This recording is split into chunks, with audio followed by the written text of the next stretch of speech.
key word there is like finding a way to relieve yourself from having the expectations that I need to make an image. The reality is, unless you've got a deadline for a client or a magazine or something, you don't need to make that image.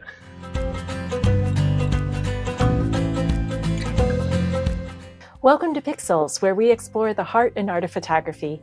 I'm Beth, and I am so glad you decided to spend this time with me. Pixels is a project of the Nature Photography Collective, where we provide virtual and in-person experiences to help nature photographers more confidently and consistently express themselves.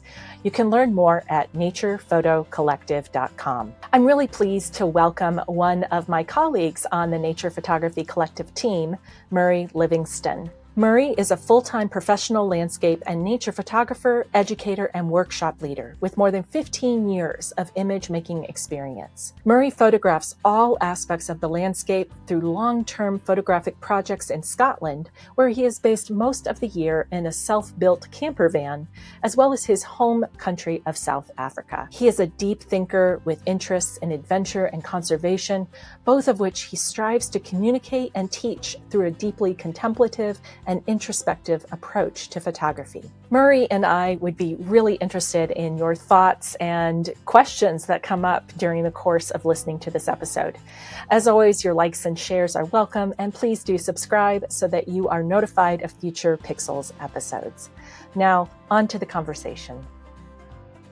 Hi, Murray. Welcome to Pixels. I am so glad to be connected with you. Hi, Beth. Yeah, me too. I'm really looking forward to this chat with you. Yeah, thanks. Maybe as we get started here, tell us where you're at.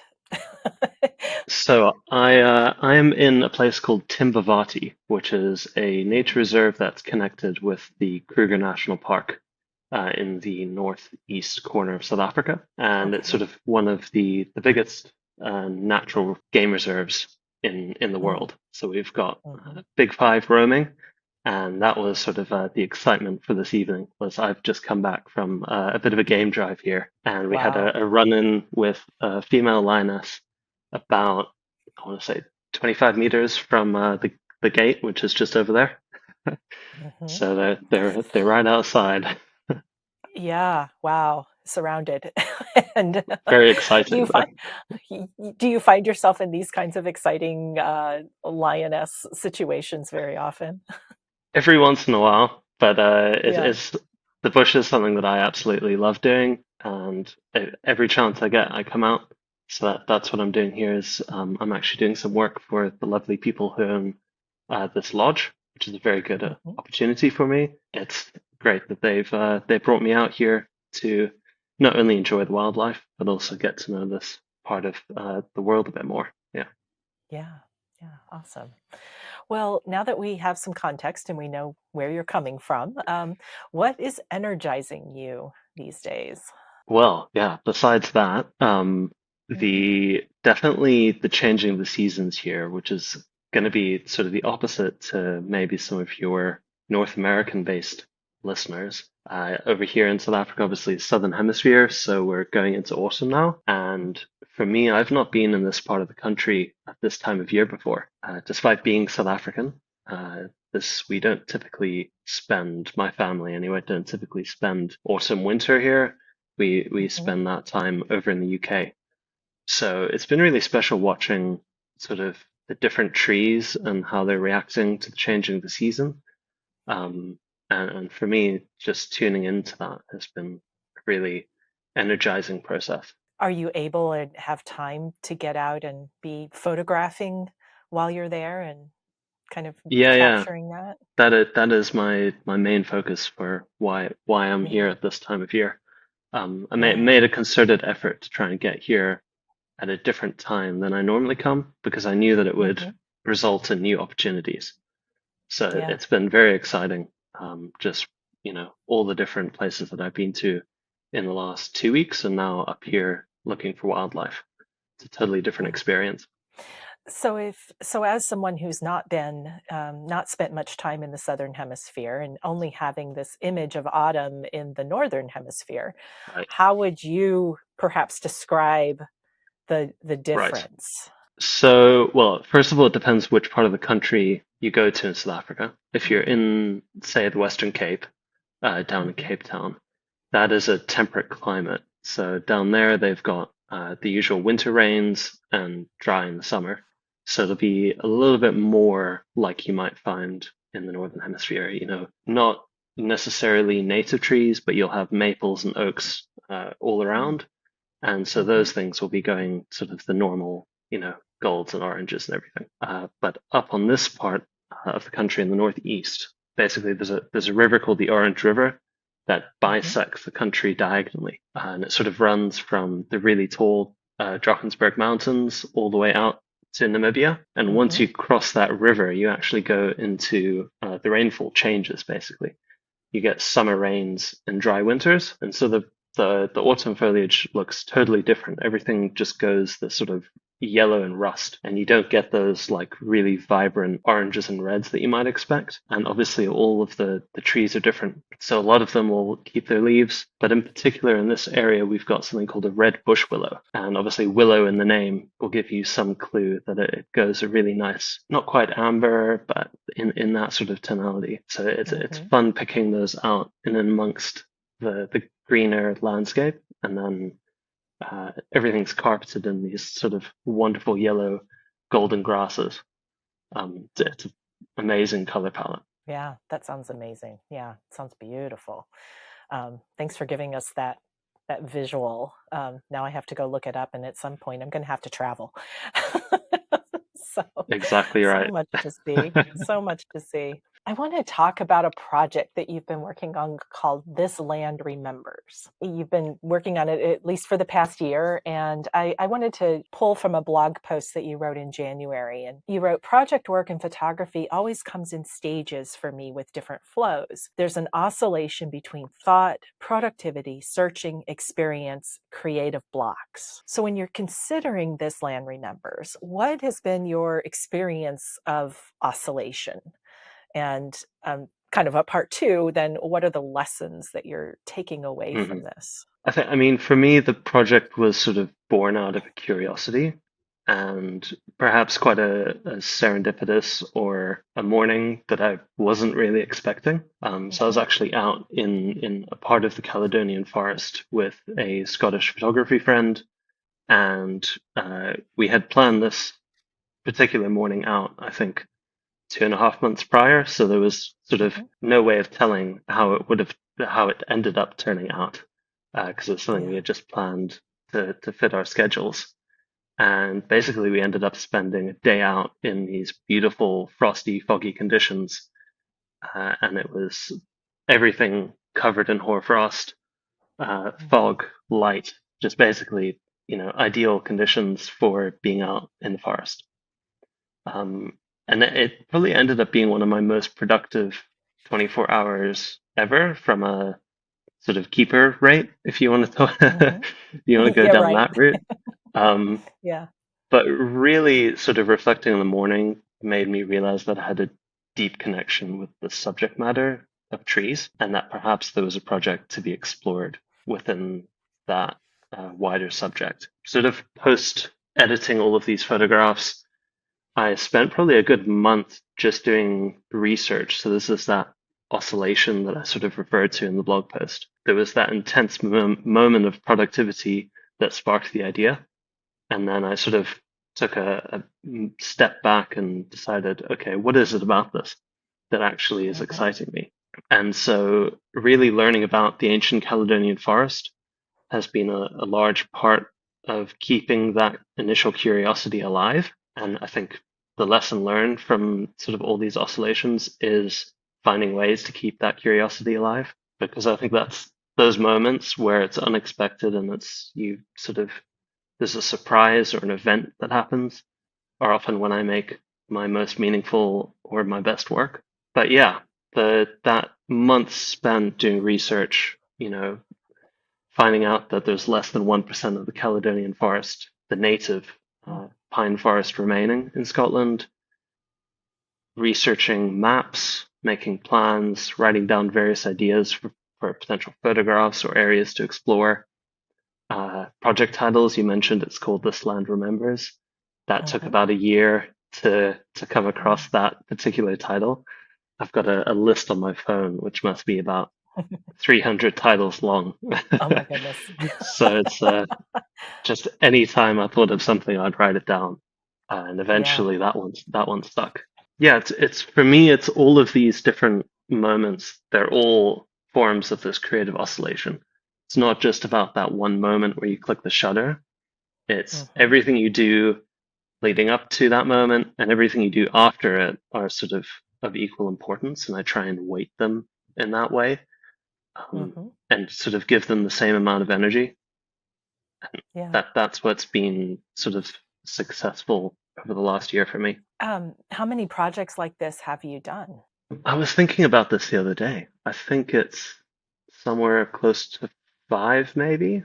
I did Okay. first my first project, which wasn't anything serious, sort of before I was actually considering full-time landscape photography in Hmm. maybe 2017.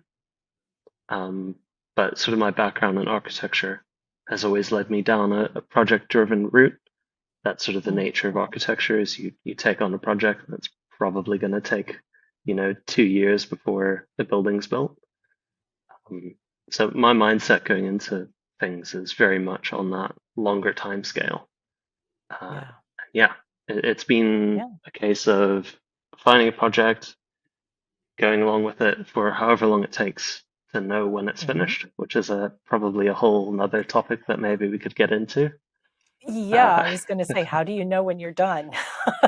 Because when you're working with, not months, but years and something of that kind of scope, and you are, clearly a very curious person, you get the spark and then you're yeah, wanting to learn more. And it's like the more you learn, you have to learn. How do you know when you're done? I think unfortunately there's not a clear answer, which is Hmm. not great for people listening. But perhaps I can give a few examples of when I have known that a project's been done. For instance, with this current project that's going on, I know that it's not done because I've tried to put together various forms of what I might think it's going to turn into, whether that's a book, gallery, exhibition, whatever it is in the end. And I know there's missing pieces to the story still. From that point of view, I know that it's not there. In the past, for instance, I finished last year a project called Machar, all about the Isle of Harris in Scotland. That one I made into a zine. I only realized that it was a finished zine once I had sort of put everything into a Canva or whatever program you're going to use for this, uh, and done a mock-up, and then realized, oh, actually this is feeling right. And I've probably got 20 images that I actually need to cut from this, rather than feeling like I've not got enough. So in some ways, it's not outcome driven, but the final format plays a role in determining whether something needs more work or not. Yeah, that makes total sense. And you mentioned something about the story that, Mhm. how complete does the story feel? How does the story unfold as you're working on a project? Or, what have you found to be hmm, effective or useful in thinking about crafting that story? Yeah, storytelling it's quite a big subject, and I think Hmm. quite recently there was something online about storytelling in landscape photography doesn't exist or something to that effect, which I would definitely argue against. I sort of see probably two approaches that are quite prevalent today, and I don't really Hmm. take either, but I'll explain a bit more as I go through this. The first is sort of the expressive photography route, which is gaining a lot of popularity now, sort of all about the personal stories of the artist itself, whether that's personal growth or times of hardship or an emotional outlet, something like that. Maybe a niche within that is sort of the movement towards more intimate or abstract scenes. And then contrastingly, I see sort of the other side of the coin is maybe the eyewitness tradition, which is still very strong. And a lot of people not necessarily adhere, but that's sort of how they see the world, I guess. And I would say that that's much more focused on the story of the place rather than the story of the photographer. I think for me, I sort of take a middle ground between these two. I see them both as sort of rooted in Western philosophy that's quite individualistic in some ways. In Africa, we've got this philosophy which is called Ubuntu, which I've written about Yes. previously. Put simply, it means I am because of you. So it's a very collective way of thinking about things. And I see a lot of similarities with Eastern philosophies. And it's very, I like to refer to it as relational. So my experience of the planet and the things that I photograph are only as rich as my willingness to interact with them and my Mhm. curiosity about how interesting they are. Yeah, really, my approach to storytelling, I would say, comes from a place of empathy for nature. And, I've sort of realized that, like, this is my calling in life. I'm a part of nature. And so telling the story of nature is also telling the story of myself at the same time. And that they're not one or the other, they're very much one and the same. Yeah, it's all interconnected, Yeah. and we have this unique opportunity to tell that story. Yes, I love the concept of Ubuntu, and that I am because you are, I am because we are. And it's the topic of relationship and reciprocity has come up in so many of my Pixels conversations, and I'm hearing that echoed in what you're sharing here about having that relationship. It's not a transaction. There's a mutual Exactly. honoring. That's right, and that's where I sort of also get the concept we mentioned, creative oscillations. I sort Mm-hmm. of think of them in a very similar way. There's that you just said the word reciprocity or resonance. Moments of resonance for me are the moments where I feel like maybe the picture takes itself and I'm not taking the Yeah. picture. And I think it's those kinds of experiences that I'm sort of most looking for out in the world. Mm-hmm. There's sort of those Mm-hmm. deeply immersive experiences where you're not thinking about anything else. You're not thinking Yeah. about the emails you got to write or an upcoming Zoom call to record a podcast. You're just You mean you're thinking not about thinking about this all the time? you're just thinking Yeah. about, the lion that's coming down the road. Right, right, right. The lioness circling the camp, and Yeah, yeah, exactly. and I think that's what one thing that draws so many of us to particularly nature photography, landscape photography, is that opportunity to like lose our if we're willing to let go of ourselves and like lose ourselves and let the landscape tell us what it wants us to be Mhm. paying attention to. Yeah, That the we first don't get step that is very much. certainly no, exactly. It's definitely a more rare occurrence in modern life, modern society. And I mean, that's why I come to places like this where you have no cell signal Yes. and you have no choice but to engage with your surroundings. And, often there's 3 hours during the middle of the day where, you just sit and watch the water pan that's right outside the window and see what animals come past. Or Hmm. yeah, if you're up on the top of a mountain, it's often much the same. Done a long hike, set up camp. Okay, now what? Hmm. You need the downtime and the moments of inaction where you let your mind think and the ideas come, and then that allows you to then access the moments of action. All of a sudden I had this visual of people fishing. Like when you're fishing, there's nothing that happens for a long time, and then something happens, Yeah. and those moments, and they're both an equal part of the experience. And so I'm Yeah. appreciating the way you're framing that waiting as important as, if not, at least as equal to Mhm. the moment something of interest crosses your frame. That's a great allegory. It's sort of I do a little bit of fly fishing, not too much, Ah, but that picture is that's a very good visual. Is sort of you imagine the person casting their line as a lot of action, and then as soon as you lay the fly out into the water, it's got to be perfectly laid out and nice and still and quiet. mm-hmm. Very interesting. Yeah. Yeah. And now I want to go fishing. One more question before we go to some images. In that same post where you were talking about the creative oscillation, you wrote, I have come into my own way of working with color imagery. And then you Hmm. wrote in parentheses, a huge creative hurdle and moment of personal creative growth. Can you Yeah. tell us more about that growth and that moment? The growth, yeah. I mean, this is maybe going to come up as well in one of the pixel images, which would be a good sort of, I guess, maybe a segue, or Yeah. it'll reinforce what I'm going to talk about, perhaps. The Isle of Harris in particular was, I guess, where I learned how to work with color. Initially, I came to photography from black and white film, which is quite Okay. unusual for someone who's only 30 years old. I had a great teacher, Mr. Griffin, who I don't know if he's listening, probably not, but he We'll taught me try to all ping sorts of him. great stuff. Yeah, exactly.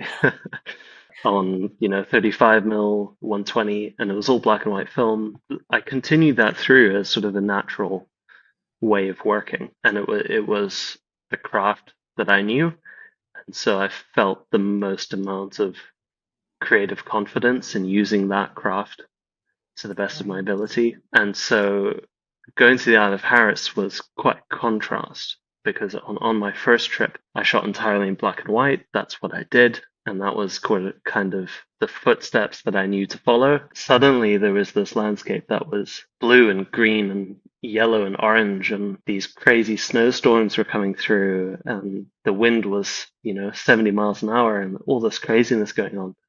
And it felt like what I knew didn't apply anymore. It sort Mm-hmm. of like literally shook me out of my own awareness and sort of forced me to see it in its way, which really comes, I think, to me, comes back to that just needing to understand the landscape first in order to photograph it. Those black and white images from the first trip, I think still some of them still hold a place in my portfolio. Exploring all these new exciting things, the tonality of water in the storm light or midday light, the actual color of light itself Mm-hmm. was something that you wouldn't do necessarily working in monochrome. So it was just all very exciting. And eventually, I've come to a place now where it's more about trying to weave the two together, and that's its own challenge. Yeah. So how do you do that? First of all, for me, it completely depends on where you're working. In some places, I'm not sure it works or not. It also depends on the format in which you present your images. I think if you're doing a very concise project, maybe a 12 image exhibition, something like that, it might be a little bit too jarring to switch between the two. But if you've got something like a zine, which is what my Isle of Harris project ended up turning into, that felt like a very natural place where you could sort of go back and forth between the two and find those pairings of images where maybe it's a very high key color image and then you can go into a very high key black and white image. And the Mm-hmm. transition between the two suddenly doesn't feel as jarring anymore. Or you can use them perhaps to punctuate moments of difference, whether that's Mm-hmm. a crazy storm or there's countless tactics to employ. For me, though, it felt like really bringing those two crafts together, where it made me able to tell the complete story of the landscape and my experience of it. Yeah, what's coming up again is that relationship and listening to what the landscape is telling you, that what its story is might be presented monochrome, might be presented in color. The other thing I'm hearing is like you're reminding us that we don't have to play by the conventions of, well, they all have to be in color, or they all have to be in black and Hmm. white. Again, if you're listening to the landscape and honoring that, then you're leaving Yeah, space for all of that, all of the possibilities. yeah, yeah. And it was also a case of like on my first visit, I wasn't ready personally to make color images. I think Mm-hmm. it took me probably 5 visits before I actually made the first photograph that made it into the zine. Yeah. So it was weeks and weeks of learning an entirely new way to photograph, expanding sort of my own creativity. What do you remember about what was most useful in the process of opening up Mm. in that way? Ironically, probably, it was learning to find scenes that were monochrome, as in one Mm-hmm. color, and using the techniques that I had from my black and white craft of contrast, texture, etc., in a color setting, and allowing the Mm-hmm. colors to just be what they were, and not necessarily using them in a super creative way, but that was sort of my like tiptoeing into the waters, Yeah, not to be interesting. too punny on the coast. Yeah. But yeah, that was my way of getting into it in the first instance. So, yeah, I love dipped in your toe. You didn't just like dive in the deep end and say, it's all color or Yeah, bust. Um, yeah, yeah, very helpful. Because probably a lot of us have, whether we realize it or not, we have a particular way of seeing that we can get attached to.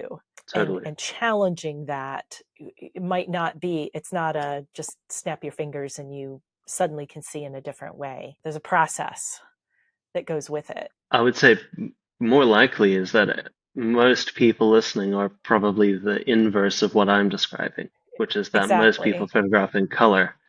And so if you're wanting perhaps to learn to photograph in black and white, you could reverse the steps that I described and try and find monochromatic scenes, still in color, but obviously just using black and white tools in order to achieve those images. You're making me think about, and I've shared on this podcast before about my first time photographing in Olympic National Park in Washington State and being overwhelmed by the green. There was so Yeah, much green.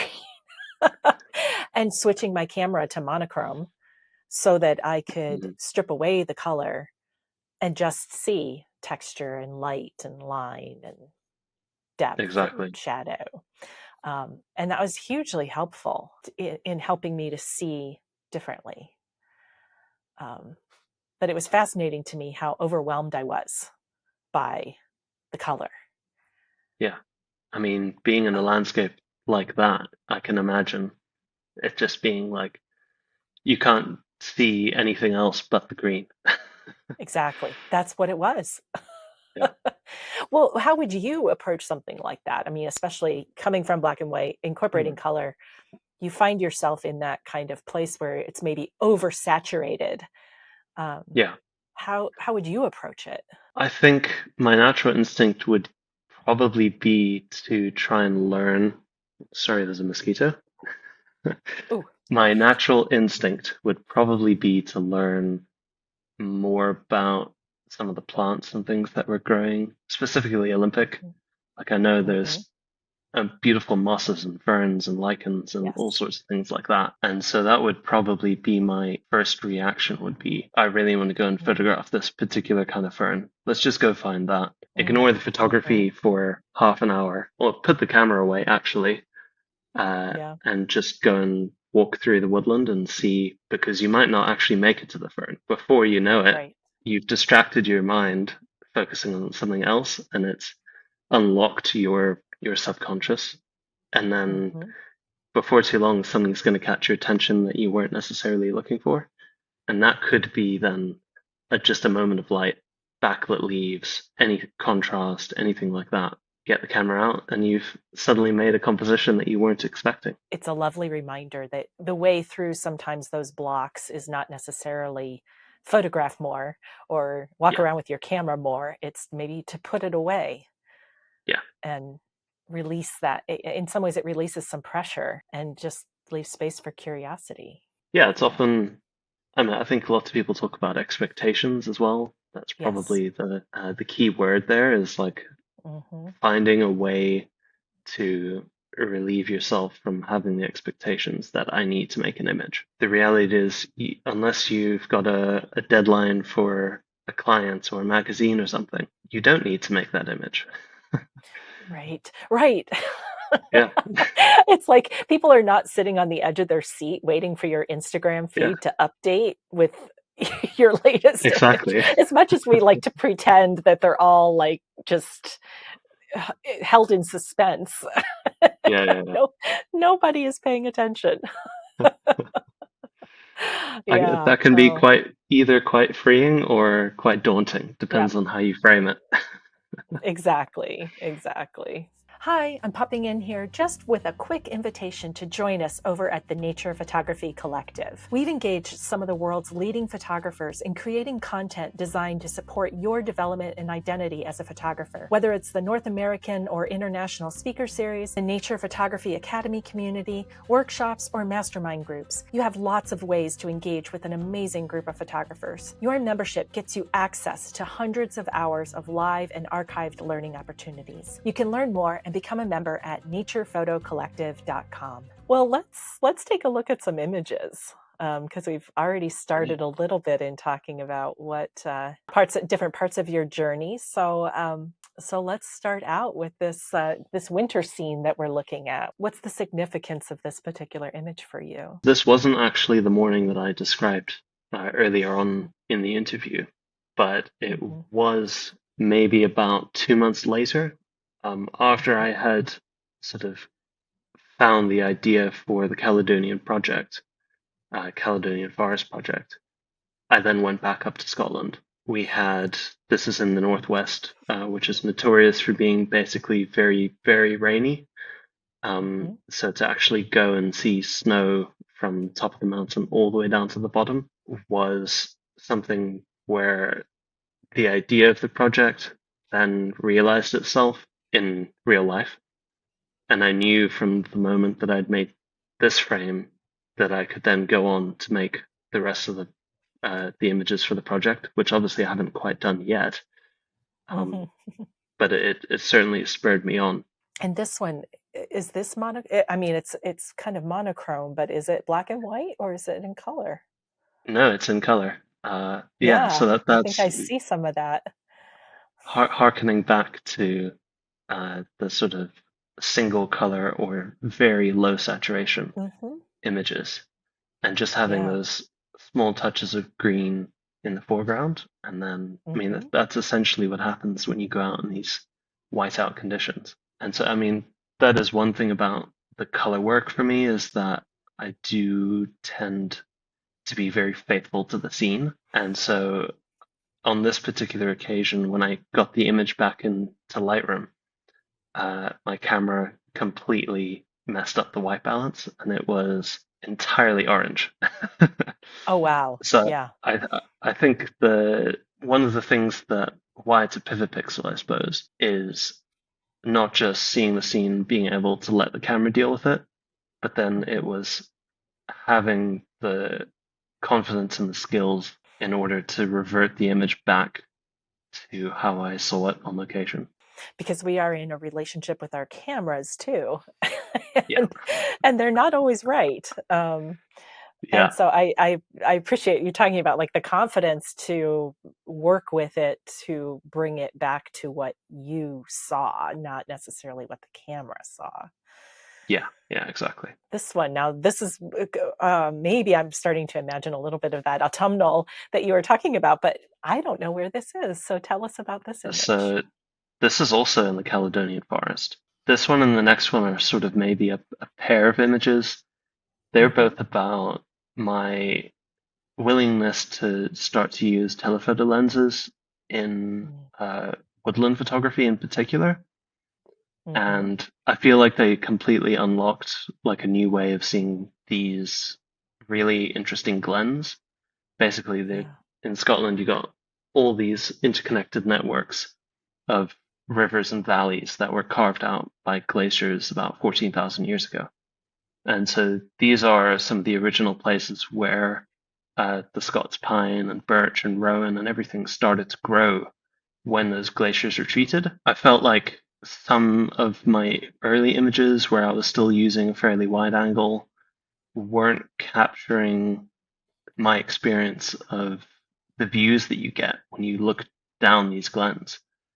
And Yeah. so this particular compositional technique of sort of almost trying to create like a a wide angle near far composition, but using a telephoto lens. Mm-hmm. Um, it's something that unlocked being able to tell the story of these key areas and sort of the trees, but still within their context. Right. Particularly the next frame, I think, shows that the clearing and the fog behind was sort of like this light bulb moment of, oh my gosh, it really shows this tree within the forest, but in a Mm-hmm. totally different way. Yeah. This must be that hoarfrost and This is that everything that you were morning. describing before. This is that morning. Yeah. Yeah. Yeah. So What a in some stunning ways, this is scene. also a pivot because it was the realization of the project. Beautiful. Before we talk about this particular image, for you, a project, I know that it depends on perhaps the story that needs to Hmm. be told, but how many images might be part of it at the end? Like, what's been your experience? It has been everything from, say, 10 in the case of Hmm. some of the folios, print folios that I've put together. Even as low as 5, I've done some on just frozen trees. Hmm. All the way up to the zine is actually, it's more of a small book, really. It's 50 images, um, Okay. which is probably my upper limit of where I would feel comfortable at the moment. Although, having said that, one of my biggest inspirations is photographer Salgado. And Hmm. if you've got any of his enormous black and white uh, masterpieces, you'll know that there's about 600 images in the book. I think there's scope to take a project as far as you want, but obviously you've got to do it in a certain way, in a certain medium, and the images themselves have got to either completely be able to stand on their own or really work together as a knitted group in whatever way you're trying to tell that particular story. Yeah, you just preempted my next question, which was around. It probably depends on the project, but Hmm. when you're discerning what goes in it, I've found that there are some images that I really like, but they don't stand alone, but they do stand well with others to tell a bit more of a complete story. Can you have a mixture within a project of, like, uh, a small series and then a standalone and that sort of thing? Yeah, yeah, absolutely. I mean, Yeah. for the Caledonian Forest project, I took 5 of those frosty tree images, or I think actually 10, and I did 2 Hmm. series of smaller frozen trees. But they're likely still going to stand within the bigger project. Yeah. Right. So I think you've got complete creative license to pair things in whatever way you want. Hmm. There's no limit on that side of things for me. Nice. I like no rules around those kinds of things. So here we have, I'm at least seeing a double rainbow. So tell us about the story of this image. So this is on the Isle of Harris, but it's not down on the beaches where I would say 99% of people go to. This is Hmm. actually up in the mountains on the north side of Paris. And for me, it was coming to this island, particularly in November. The entire island goes this beautiful orange color. Yeah. And you start to get these winter weather storms that roll through from the north. When basically when the UK gets a northerly, it brings all the Arctic air in from Scandinavia. So Mm. with it, you get really turbulent weather. And obviously that's here what's created this beautiful moment. But more so, this particular event or this image sort of sparked in me a new project idea that I'm slowly working on still.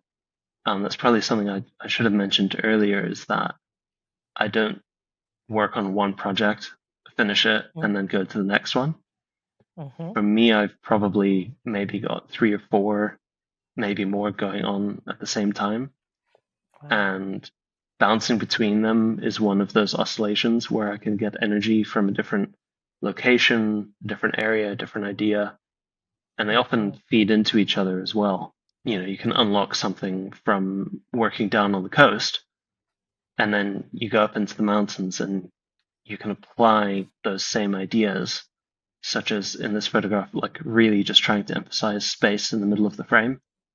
And for Yeah. me, I feel like that draws the viewer into it. Um, Hmm. and that's something that I really try to do when I'm down on the coast, is almost Yeah. just use a wider focal length than I think I need so that someone can feel as though they can step into the picture. Yeah. Yeah, definitely. Yeah, I feel like I'm standing at the edge of that and looking out over this vista. Well, something you've said has made me think about your visiting the same locations repeatedly, going back to different locations. How do you keep something like that you're seeing fresh Yeah, when you're doing these repeat visits, especially if you're working on a project and trying to flesh out that story? I think part of my creative process has always been that after a trip, whether that's a week or a month or a couple days, is that I will come back home and do sort of a self-critique of the images that I've made. And for me, it's such a critical part of the process is being able to actually be objective somehow about the Mm, images that you've made, where you can improve. But it's also an opportunity to say, oh my God, I didn't actually see that on location. What is that in right. my image? Now I've got a new idea. When I go back, I'm going to photograph, the way that the grasses are growing out of the dunes or whatever it happens to be. Because I do often find that sometimes you'll get home and look at an image and there's something in there that you did not notice when you're Yes. standing on location. Yeah. Um, and so I guess this image is perhaps sort of one of those where I was busy working on Mahar, all about the sand and the soil down on the beaches. And basically, we ventured up into the mountains. I was visiting with a couple friends, and just a sort of a bit of a break from spending all of our time down on the coast. And then Hmm. this happened. Um, and so I guess that's one way to keep the curiosity and keep the interest alive when you're coming back time and time again. Because now I've got this idea for a whole new project all about the mountains, Mm. um, which I can share a little bit about, I suppose. It's Yeah. Yeah. for me, when I looked at this, I was reminded a little bit of some of the animistic beliefs that you find in the ancient peoples of Scotland. And in particular, there's a divine hag called the Cailleach, which Mm. she's basically the queen of winter weather and storms. And so there's sort of this spark of an idea for me about the ancient peoples, these spirits of the landscape, um, and I've got to learn a lot more about the different spirits, where I might find them, whether they're in trees or if it's only in mountains. Uh, and suddenly I've got this whole new idea, and that could be another 2-year project. Who knows? Yeah. Yeah. Yeah. I love how they piggyback on each other, like one sparks another and then sparks Yeah, another. Uh, and that you've got them going simultaneously so that I can imagine if you start getting sort of stuck or burned out or distracted or whatever from one, you have another that, like you said, you can get some energy from it that might feed yeah, into another one. yeah. I've always found that ideas come to me usually while I'm working. And Hmm. I say working, that obviously has lots of different ways of working. I've mentioned finding ideas when you're in stillness as well, but Yes. I obviously view that stillness as part of the working, as it's all part of the process. Yeah.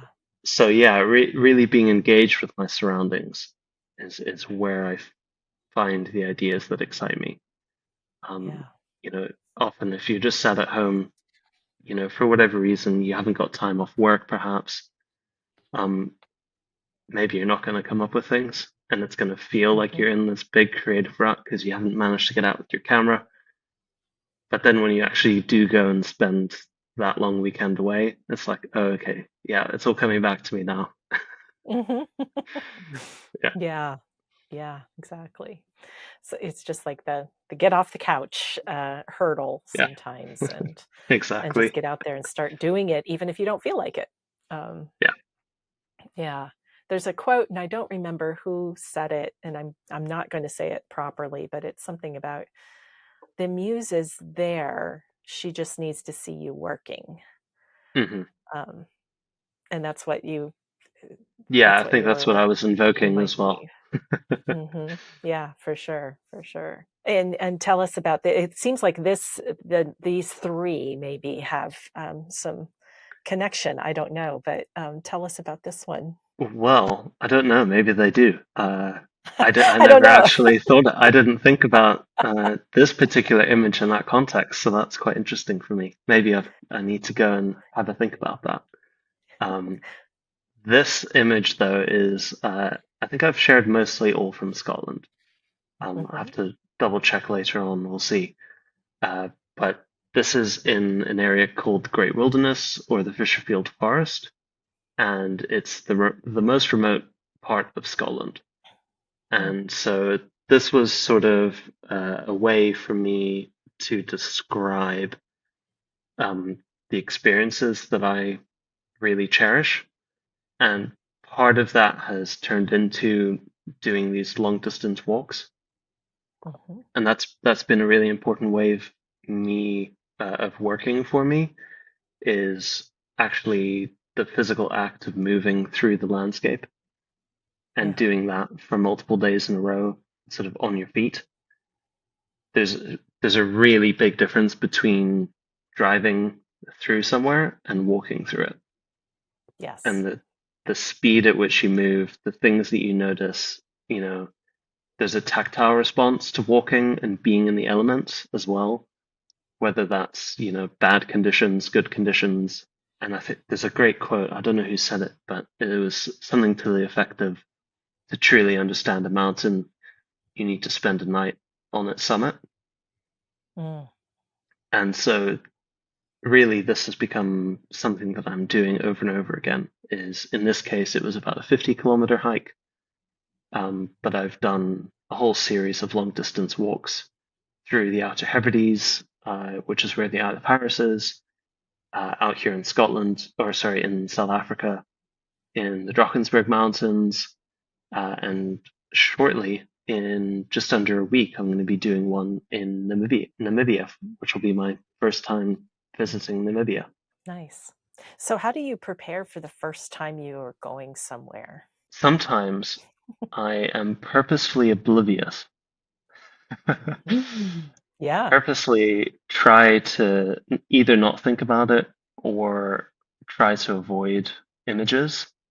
Um, in this case, I'm going to a particularly remote canyon, which I actually can't find any images of. So Fun. uh, that's going to be really fun because it's going to be purely reactive and seeing what I find on the way.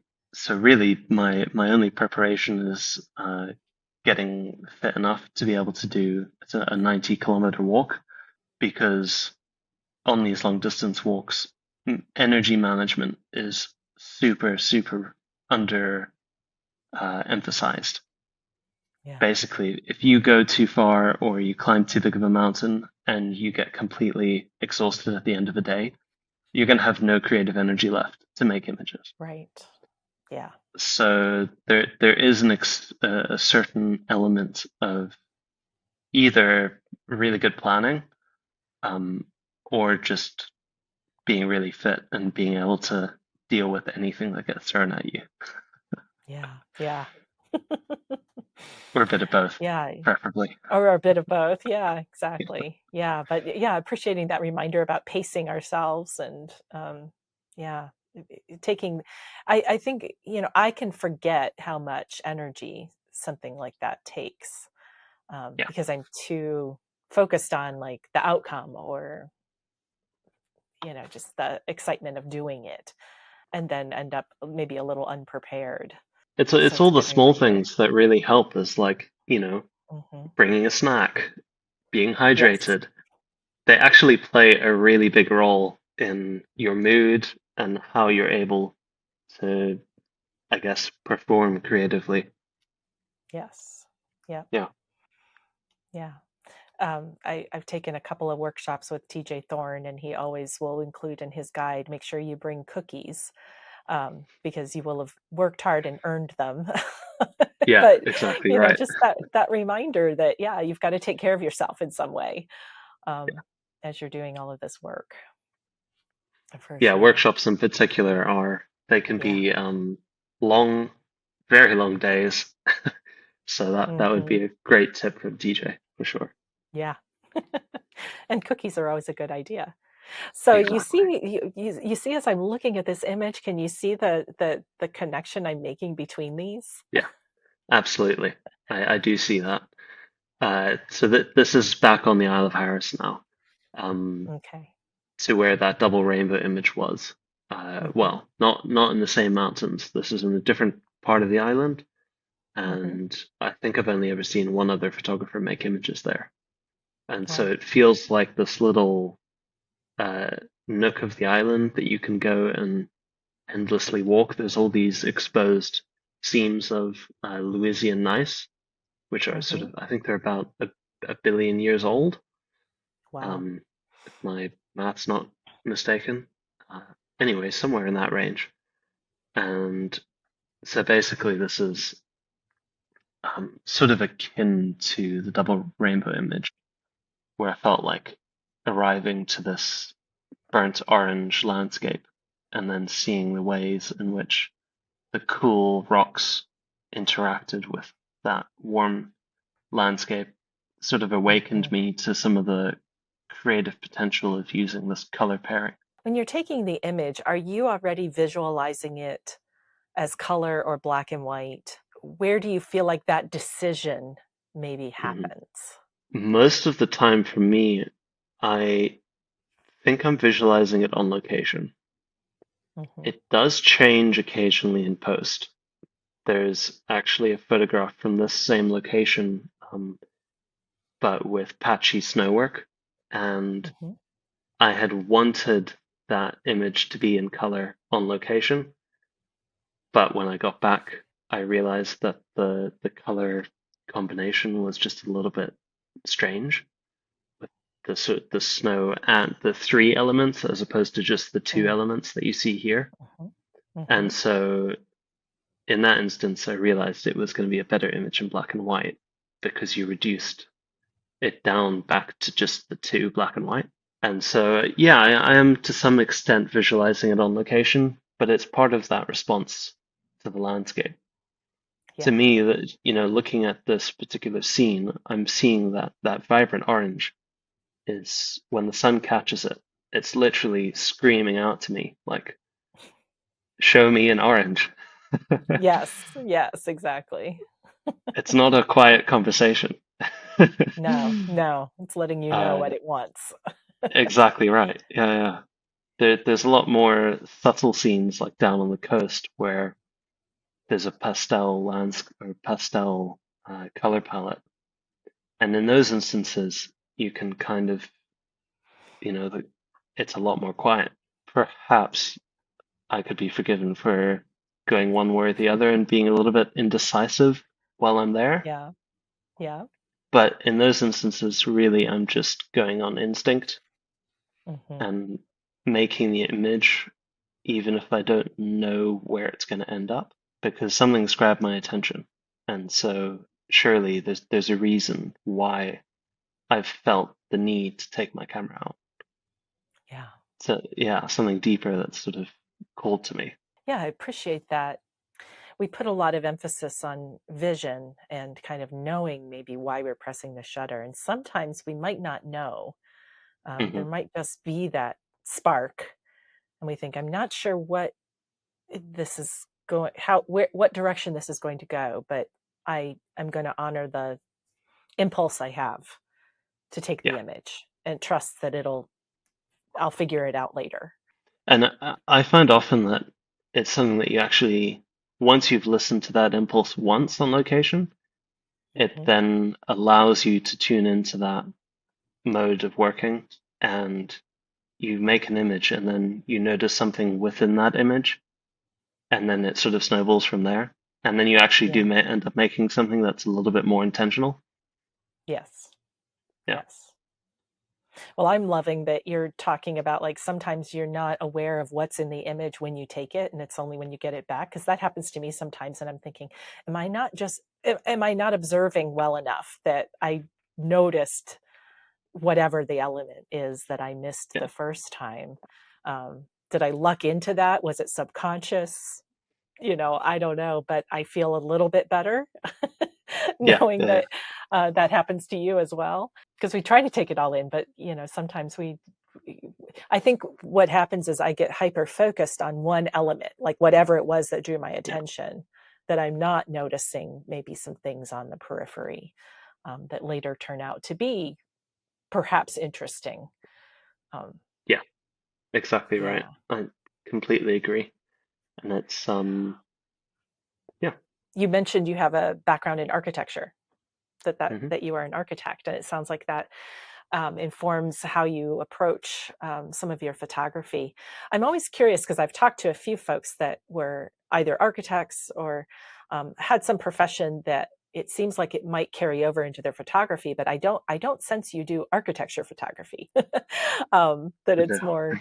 So I'm just curious about like how you see your relationship now with that part of Yeah. yourself, and how that is both carried over and maybe what is left behind.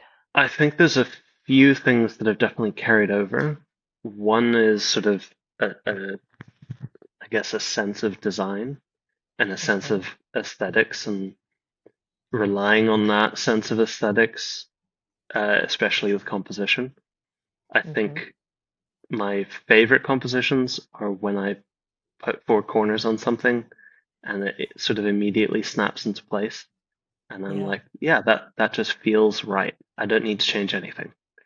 Hmm. And those moments, I think I'm relying on sort of years and years of practice. The other is where the way I describe it is that architecture and photography have got something very similar in common, which is trying to describe a 3D world in a 2D environment. And so, how do you describe depth? How do you describe all of these different design elements, whether that's in a landscape or a building? The ability to capture depth in a photograph, I think, has, I don't want to say come easily, but perhaps it's something that I find quite natural. That's something that I'm always looking for.